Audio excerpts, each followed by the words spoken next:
இன்றைக்கு மே மாதம் 9ஆம் தேதி வியாழக்கிழமை. இன்று தேவன் நமக்கு தரும் ஜீவ நீரூற்றான இறை வார்த்தைகள் திருத்தூதர் பணிகள் நூலிலிருந்து வாசகம். இயல் 18 இறை வார்த்தைகள் 1-8 முடிய. பவுல் ஏதென்ஸை விட்டு கொரிந்துக்கு போய் சேர்ந்தார். அங்கே போந்து பகுதியில் பிறந்த அக்கிலா என்னும் பெயருடைய ஒரு யூதரையும் அவர் மனைவி பிரிஸ்கில்லாவையும் கண்டு அவர்களிடம் சென்றார்.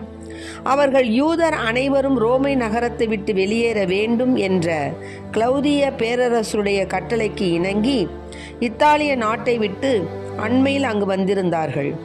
கூடாரம் செய்வது அவர்களது தொழில். தாமும் அதே தொழிலை செய்பவராதலால் பவுல் அவர்களிடம் தங்கி வேலை செய்து வந்தார். ஒவ்வொரு ஓய்வு நாளும் அவர் தொழுகை கூடத்தில் யூதரிடமும் கிரேக்கரிடமும் பேசி அவர்கள் நம்பிக்கை கொள்ள செய்தார். சீலாவும் திமோத்தேயும் மாசித்தோனியாவிலிருந்து வந்தபோது பவுல் இறைவாக்கை அறிவிப்பதில் ஆர்வத்தோடு ஈடுபட்டிருந்தார். இயேசுவே மெசியா என்று யூதரிடம் சான்று பகர்ந்து வந்தார். அவர்கள் அதனை எதிர்த்து பழித்து உரைத்தபோது அவர் தமது மேலுடையில் இருந்த தூசியை உதறி, உங்கள் அழிவுக்கு நீங்களே பொறுப்பு, நான் அல்ல. இனிமேல் நான் பிற இனத்தாரிடம் செல்கிறேன் என்று கூறினார். அவ்விடத்தை விட்டுவிட்டு கடவுளை வழிபடும் தீத்தியுஸ்து என்னும் பெயருடைய ஒருவரின் வீட்டுக்கு போனார். அவரது வீடு தொழுகை கூடத்தை அடுத்து இருந்தது. தொழுகை கூட தலைவரான கிறிஸ்பு என்பவர் தம் வீட்டார் அனைவரோடும் ஆண்டவரிடம் நம்பிக்கை கொண்டார்.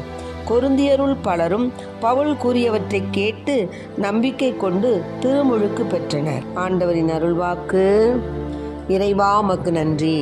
அல்லேலூயா அல்லேலூயா அல்லேலூயா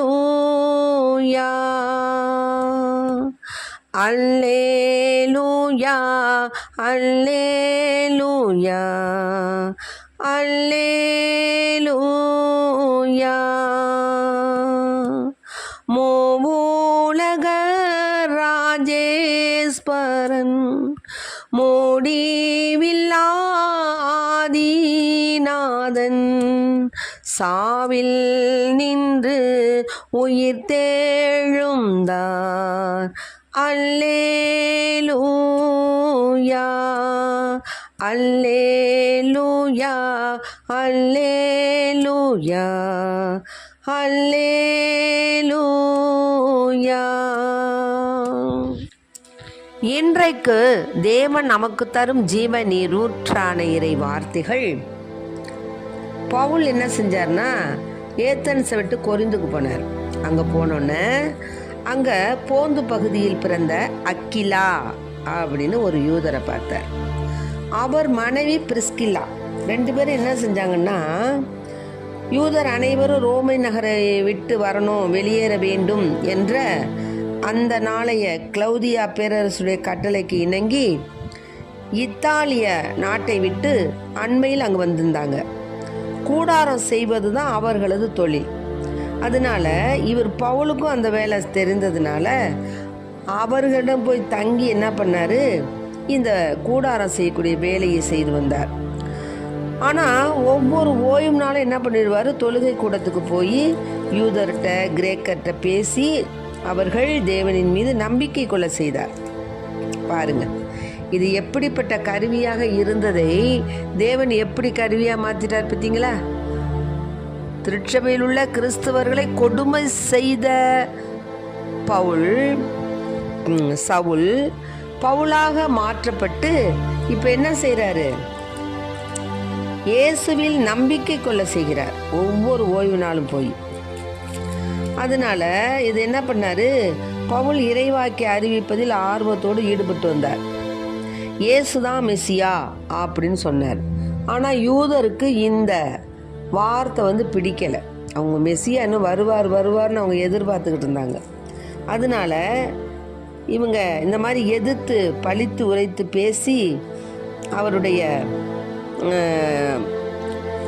பவுலுக்கு எதிர்த்து பேசினோடனே உடனே அவருக்கு ரொம்ப கோபம் வந்துருச்சு. என்ன சொன்னார், அவர் தன்னுடைய மேல் உடையில் இந்த தூசியை கூட தட்டி விட்டு என்ன பண்ணார், உங்கள் அழிவுக்கு நீங்கள் தாண்டா பொறுப்பு, போகடா, நான் இல்லைடா நம்ம இனிமேல் நான் பிற இனத்தாரிடம் போகிறேன், உங்கள்கிட்ட இருந்து பிரயோஜனம் கிடையாது, உங்கள்கிட்ட சொல்லி சொல்லி பிரயோஜனம் கிடையாது அப்படின்னு சொல்லி போகிறார். அப்போது தொழுகை கூட தலைவரான கிறிஸ்பு அப்படிங்கிற ஒருத்தர் வீட்டார் அனைவரோடும் அவர் ஆண்டவரோட நம்பிக்கை கொண்டு இருந்தார்.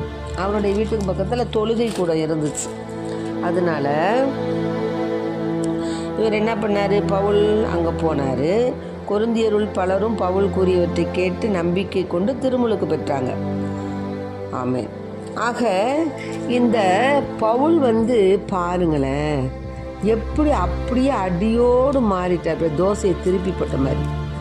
அன்பார்ந்த பிள்ளைகளை, இதை கேட்டுக்கொண்டு இருக்க அன்பு பிள்ளைகளை, நம் வாழ்வும் இப்படித்தான் மாறும். ஆன்மீகத்திலும் சரி, உலக அளவிலும் சரி, நாம் எந்த கஷ்டப்பட்டு இருந்தாலும் தேவன் நம்மை முகம் பார்த்தாரானால் அப்படியே நம்முடைய நிலை மாறும். ஆமென். வறுமை நிலையில் நீங்கள் இருக்கிறீங்களா? கடன் தொல்லையில் இருக்கீங்களா?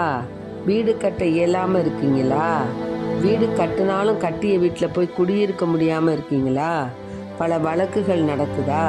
திருமணமாகலையா? உங்கள் பிள்ளைகளுக்கு திருமணமானாலும் அவர்கள் சேர்ந்து வாழவில்லையா?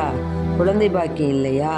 குழந்தை பாக்கியம் இல்லாமல் இருப்பவர்களுக்கும் இப்படியாக பல விதத்தில் அல்லலுற்று அவதியுற்று அழகியினாலேயும் தீய சக்தியினாலும் நிர்மூலமாக்கப்பட்ட குடும்பங்களும், இன்னுமாக பல எதிர்பார்ப்புகள் நமக்கு வர வேண்டும் என்று எதிர்பார்த்து கொண்டிருக்கின்ற குழந்தைகளும் இதை நன்றாக கேட்கணும். எப்படின்னா, அப்படியே மாற்றி போட்டார் தேவன். ஆகவே நம் நிலையையும் ஆண்டவர் மாற்றுவார். இந்த துன்பமும் நம்மை விட்டு அகலும். அப்படிதான் நம்ம நினைக்கணும். ஆக அன்பு பிள்ளைகளே, இதை கேட்டுக்கொண்டிருக்க அன்பார்ந்த பிள்ளைகளே, நம் வாழ்வு இப்படியே தான் நடக்குமா என்று நீங்கள் ஏங்கி தவிக்க வேண்டாம்.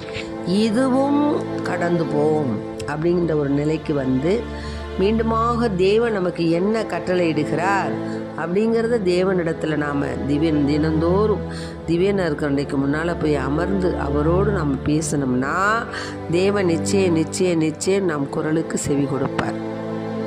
ஆகவே நாம் கூப்பிடக்கூடிய குரலுக்கு ஓடோடி வரக்கூடிய தேவன் தான் நம் தேவன். கண்ணீரோடு மன்றாடக்கூடிய மன்றாட்டுகளுக்கு நம் கண்ணீருக்கு பதில் சொல்பவர் தான் தேவன். விசுவாசத்தோடு ஆபிரகாமுக்குள்ள விசுவாசத்தோடு நாம் வேண்டிக் கொண்டோமானால் விசுவாசத்தினால் நீதிமான் பிழைப்பான் என்ற வார்த்தைக்கு ஏற்ப நம் மன்றாட்டுகள், நம் விண்ணப்பங்கள், நம் தலைமுறைகள் பாதுகாக்கப்படும். ஆமென்.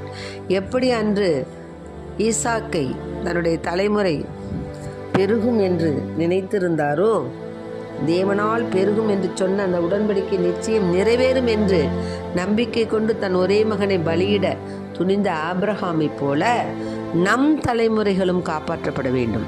நம் தலைமுறைகளும் திவ்ய இயேசுவினுடைய பாதத்தில் அமர்ந்து எந்த நாளும் அவரை ஸ்துதிக்க வேண்டும். அத்தகைய வரத்தை கேட்டு நாம் ஜெபிப்போம். ஆமென்.